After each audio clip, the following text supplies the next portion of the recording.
माझी निवडणूक लढवली आणि माझ्यासोबतच्या अनेक आमदारांचे खासदारांचे मला फोन आले की संविधानाचा विषय जेवढा तुमच्या लोकसभेत गाजला तेवढा अख्ख्या महाराष्ट्रात कुठेही गाजला नाही।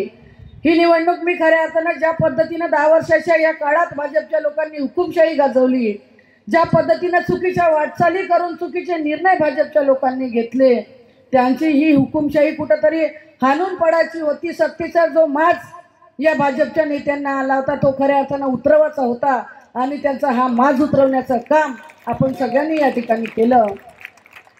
जी सत्तेची गुर्मी या भाजपच्या नेत्यांना आली होती, खऱ्या अर्थानं भाजपमध्ये देखील आपण बघितलं असेल की निष्ठावान पदाधिकारी असतील, कार्यकर्ते असतील, ते देखील त्यांच्या या माजामुळे समाधानी नव्हते। त्यांना देखील वाटत होतं की कुठेतरी त्यांचंही सरकार पडलं पाहिजे आणि यांना आलेला माज हा उतरला पाहिजे।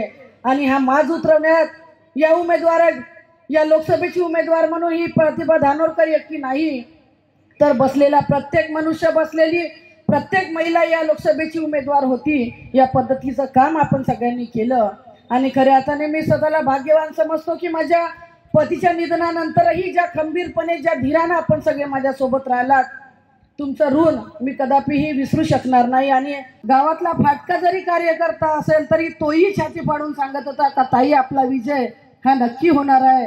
आणि अनेक असे पडद्यामागूनही काम करणारे लोक होते। मी आजही या ठिकाणी सांगतो की महाविकास आघाडीच्या लोकांनी तर मदत केलीच, पण भाजपातही अनेक लोक असे होते की ज्यांनी पडद्यामागे राहून माझ्यासाठी काम केलं। त्यांचं देखील मी मनापासून आभार व्यक्त करू इच्छितो, कारण पंतप्रधानापेक्षाही जास्त